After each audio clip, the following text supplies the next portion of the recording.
Hey, how's it going, ladies and gentlemen, and welcome back to Kingdom Hearts Birth by Sleep. We are now at part 4, and we are heading into Dwarf Woodlands for Terra, which is Snow White and the Seven Dwarfs. And for this world, once again, Terra is the first to arrive, kicking off this world's story. From the farthest space, through wind and darkness, I summon thee. Speak! Show me thy face. Honestly, whenever I see Snow White, I mean, okay, this is literally come out of nowhere, but whenever I see or think about Snow White, I mean, I implore you guys to do your research. Like, I dare you guys to go online and go to YouTube and look up how freaky the original Snow White and the Seven Dwarfs attraction was at Disney. Oh my god, that is freaky. Like, even just looking at old footage myself, I'd be like, oh my god, this is actually terrifying. And I just had to say this because, I mean, there are some really dark elements in this movie, but man, oh man, that ride was insane. So one thing you guys are definitely going to notice with this world is that I start to use more higher up tier of magic because I've been leveling up. I've been trying to get different commands, so that's going to change. It's going to be more noticeable when we get to the next world in the next part. But for this game, for this story for Terra, Terra is going to, he knows that the mirror can answer and determine anything, so he wants to use the mirror to find out where Xehanort is. But the Queen says he will only let him do that if he goes and kills Snow White and brings back her heart. Maybe you might have seen him. That name is of no consequence to me.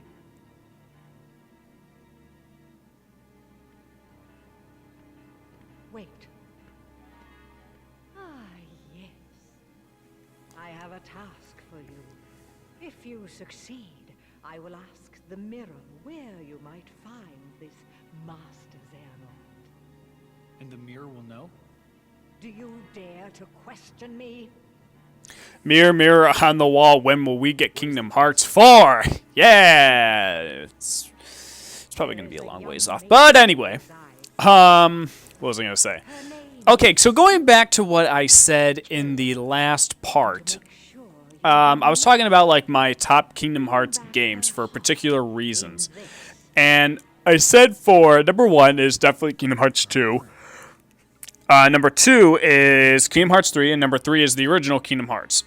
You're after the Hearts of Light. Number 4, I'm going to give it to Dream Drop Distance just because I like how it's a continuation of using the command decks from Birth by Sleep, but with the added flow of motion and worlds, and also just because it was really that first Kingdom Hearts game after Coded to really lead us to the edges of Kingdom Hearts 3. It was a great time, and I had a really great fun with it.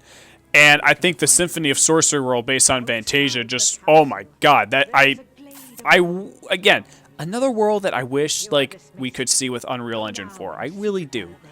Number 5 would definitely be Birth by Sleep. Number 6 would be 358 Days Over 2. Number 7 would definitely be A Fragmentary Passage. Number 8 would be Recoded. No. And number 9 would be Chain of Memories. I mean, again, I'd like to reiterate. Chain of Memories has a good story, but it is very boring to play. Unless, you know, that cool card customization is your thing. That's why it ranks at number 9. Number 8 is Recoded because it essentially is the same thing as Chain of Memories, where you're basically doing another retrend of the original game. But what Recoded does better is that you use the command board from Birth by Sleep and Dream Drop Distance, and it's actually fun to play, even though the story really doesn't go anywhere until the absolute ending of the game. And yes, that is true.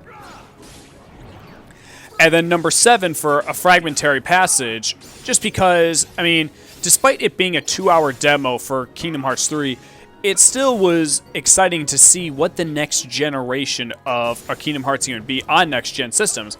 And I gotta say, for that 3-hour demo, it truly delivered. It really did. And then 358 Days, because I personally liked everything about that game, and it was fun playing that on the DS, and so on and so forth. But if I'm talking in terms of, wow, I'm really sorry. Actually, interesting thing to note. This part and the next part, I actually recorded the gameplay during like the dead of night because I could not fall asleep for the life of me. So I just decided to record a few more parts. But in terms of Birth by, like, and that's the thing, guys. There are elements of every single Kingdom Hearts game that I like. But if I had to like rank them, that's how they would be. And I'll let you guys know, like, I always do replay these games because I like replaying these games from the beginning, seeing where the story goes. And especially when, you know, Kingdom Hearts 3 was nearly upon us, like, oh my god, I was so excited to do another Kingdom Hearts marathon, but then keep on saying to myself that this is the final marathon before we get to 3. So after we play this is the last time we play Birth by Sleep, because after the next time we play it, Kingdom Hearts 3 is already going to be out. And honestly, this is the first time I'm playing Birth by Sleep since Kingdom Hearts 3 actually came out. And that's actually really strange. I played a couple others, but Birth by Sleep, no. This is the first time I played Birth by Sleep since Kingdom Hearts 3 came out. So yeah, Terra is, he has to go find Snow White, and, you know, in order to ask the mirror the question, he's gonna have to kill her and bring the queen the heart.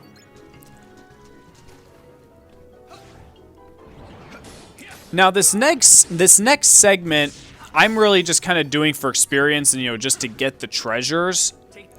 But you want to hit that wheel, and then one gate will open up, and you have a set time limit to get through that gate before it closes. They give you plenty of enough time, and as long as you've got the dash ability with Terra, there's no way you can miss. I spent a lot of time after this world was over to level up Terra and also get some of his commands leveled up as well.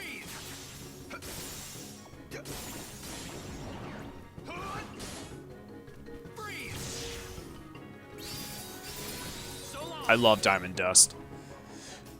But I think out of my favorite of those, like, elemental, like, command styles is definitely, Thunderbolt. Oh, man, am I tired. I think this is myself trying to tell me that I shouldn't record late at night. But no, I like the Thunderbolt command style, because I've always been a big fan of, like, the Thunder spell, and it just, like, destroys every opponent in your way.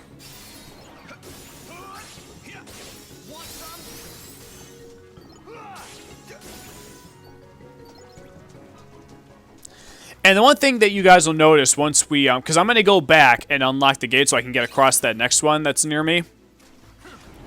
There are these special flying Heartless that they can drop you some pretty great items. But the cool thing about them is that they actually give you a good amount of XP. So what I'm going to do is I'm going to go do the wheel trick again. And they appear in different areas in each character's story, but for Terra's in this world, they appear right past that gate. I'm going to show you guys in a second.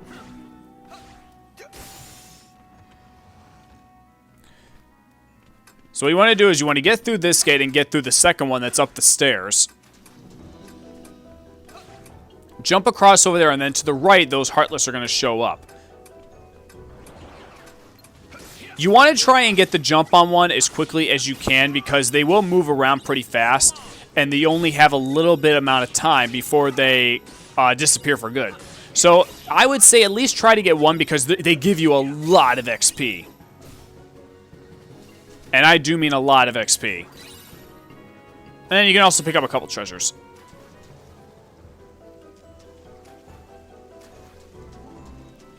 And if you find a command in a treasure chest and you go to a Moogle stop, they will have it in the Moogle shop in case you guys want to get more. And there's one to our left, which I will... Am I going to use it? I think I'm seeing what's available. And then if you come around this corner, we got a big treasure chest that'll most likely be the map.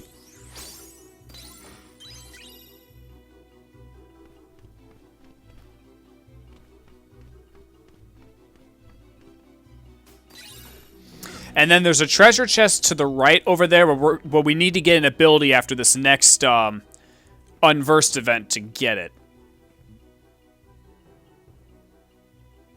I wonder if that's her.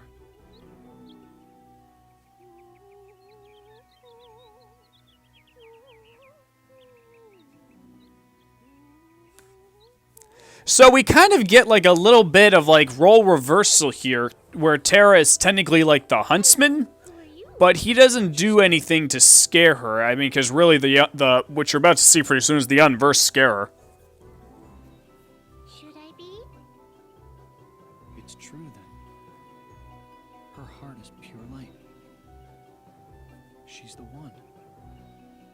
Is something the matter? Does the name Xehanort mean anything to you? Why no. I don't think I've ever heard that name. Now what? Cue the unversed. Unversed. And now she's scared, Hey, wait! and she goes and runs into the dark forest. Out of my way! And bye-bye Snow White. We'll see you in the next character. Alright, now we're just in a locked event, so you just gotta defeat all the unversed. Nothing really too fancy. But I will say, though, once you're done fighting in this area, this is a great spot to actually level up and level up your commands, honest to God. This is a really good place to do that. I highly recommend it. And after you eliminate all the unversed here, you're going to learn Air Slide with Terra, and that's going to help you learn. That's what's going to help us get this particular treasure item in a few minutes.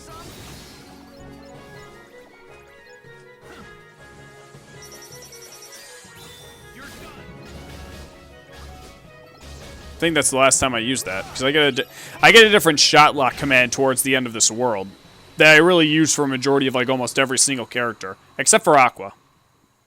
Ventus automatically has it, but I use Aqua's other one. Air Slide. Woohoo! Lost her. She said she doesn't know anything about Master Xehanort. That leaves me with just one other option. The mirror. Back at the castle. Alright, so now we're going to go ask the mirror, so now we got to backtrack all the way to the castle. But then again, it doesn't really take that long. And that's the thing, again, since this was a PlayStation Portable game, the worlds aren't super duper big. They still look good, and they're still fun to explore and see some iconic places from the movies. But I won't lie when I say that, you know, if this game was made with better technology, and it would have been nice to see like a bigger thing with the worlds. So what you want to do is you want to jump around this corner, jump up there, and then use your air slide in like the precise moment to get that treasure chest, because that in there is a move that will really help you. Fission Firaga, it's like an explosive fire attack that can really do a lot of damage to opponents. It's a great ability to have, and I recommend if you can find it, use it.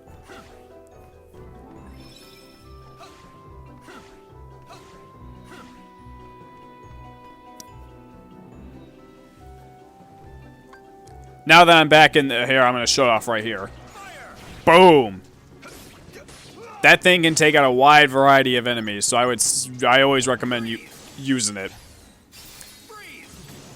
But pretty much now I'm at the point where I'm gonna open up those gates again, but I'm really just doing it just to get some more experience.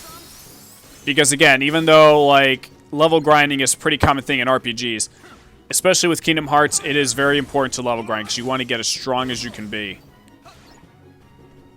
That's why I'm gonna turn the wheels, but I'm just going there to get the Heartless, and that's it. Heartless. Unversed! Wow, I am really... Maybe I shouldn't have recorded today. I had more energy this morning when I was making the other video, but man, I'm yawning way too much. I think I may have to hold off, because I was actually going to start recording the next part, but if I'm yawning too much, I don't want to do that. So I may wait a little while, or maybe I'll wait till tomorrow.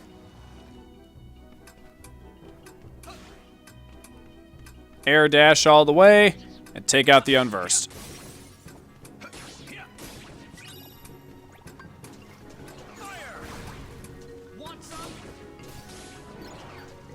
Actually, no, I could probably go back to watch, catch up more with Star Wars Rebels. Yeah, if any of you guys are looking for shows to binge during these times, if you haven't already, I recommend watching the Clone Wars and then jumping straight to Star Wars Rebels, because by God, they are great. And I think I'm almost done, because I watched Seasons 1 and 2 and halfway through Season 3, but I never watched the rest of it. I never watched the final season, and since there's a lot of stuff in there that can tie into The Mandalorian, I really do need to watch it. So I think that's what I'll do. I think I'll take a break from recording after this. I think I'll go back to watching Rebels. Let you guys know what I'm doing throughout my day. But hey, it's good to get another video. Good to get another video out and recorded. I will say, though, for the Dwarf Woodlands, Terra and Aqua fight the same boss. And it's pretty much, honestly, the exact same thing. But their stories do differ a bit. But it doesn't bother me. I still enjoy it, because, I mean, it's still a cool-looking boss fight, nonetheless. Now, here's something you guys could do now that you have fire. Well, first, I'm going to take out these enemies and get the experience.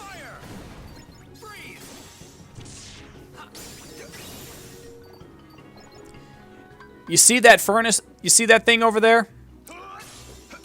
If you use a fire attack and shoot it in there, you'll be able to activate some bubbles that can make you jump up to this roof.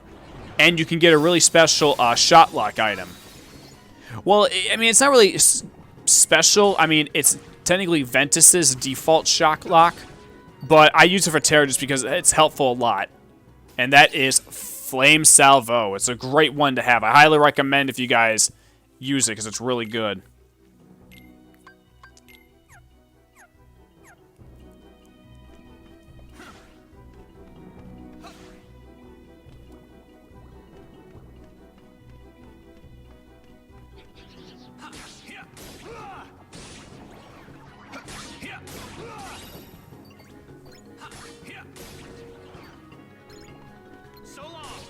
And I think it's at this point, yep, I just leveled up Lazara, so I'm going to have 3rd tier magic after this. I think I go and I meld the commands to each other. Yep, level 3 for 2 Blazaras.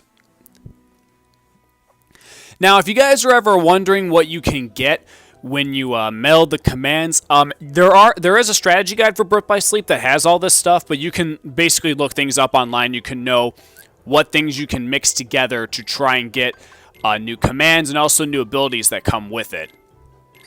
Like what I just did granted me second chance, and that's a great thing to have in any Kingdom Hearts game. And now I've already got 3rd tier magic in the second world, and that's great. That's going to help us out a lot.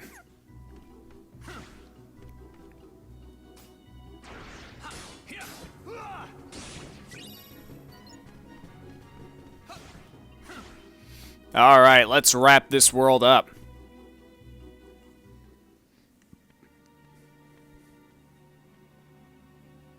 How dare you return here, you blundering fool? What are you talking about? I ordered you to bring me Snow White's heart. A request I chose to ignore. You know, you claim to be radiant, but all I see are shadows of jealousy hanging. Damn! You will pay for such insolence. Magic mirror on the wall. Consume this fool once and for all.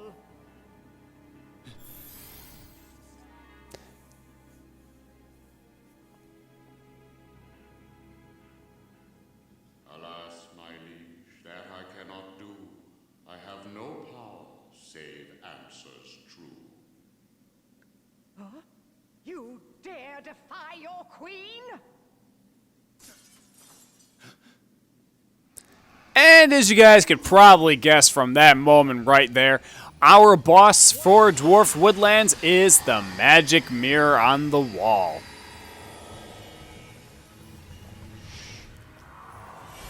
Now, this boss isn't really anything tricky, but you do need to be aware of his attack patterns, and I'll kind of guide you guys through this as we're fighting. He doesn't have a lot of health, though.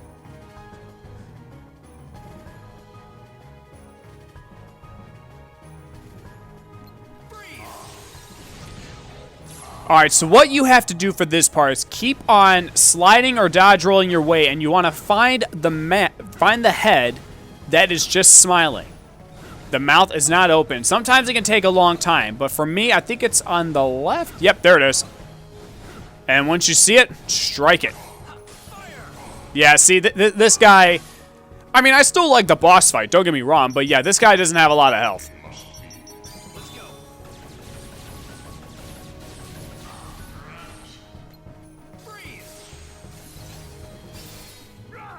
And just like that, it's over. And we learned Firestorm, so we got another command style. Alright, ladies and gentlemen, we are near the end of this part, so I'm going to go ahead and say thank you all so much for watching. I hope you enjoyed Dwarf Woodlands. I do like going through this world. This world is still fun to explore, I think, for all the characters. I definitely like it. Although I kind of like how Terra comes in at the beginning when we get to hear the Queen's famous speech to the mirror. But I'm not sure if I'll upload the next part today, because, I mean, I'm yawning a lot. I think I should probably just rest, so that way I'm not yawning in the next one. But thank you guys so much for watching. Please enjoy the rest of this part, and I will see you in the next part when we go to the Castle of Dreams. Have a good one, guys.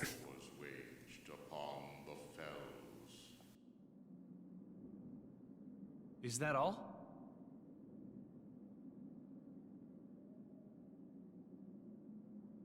Thanks. You've been a big help.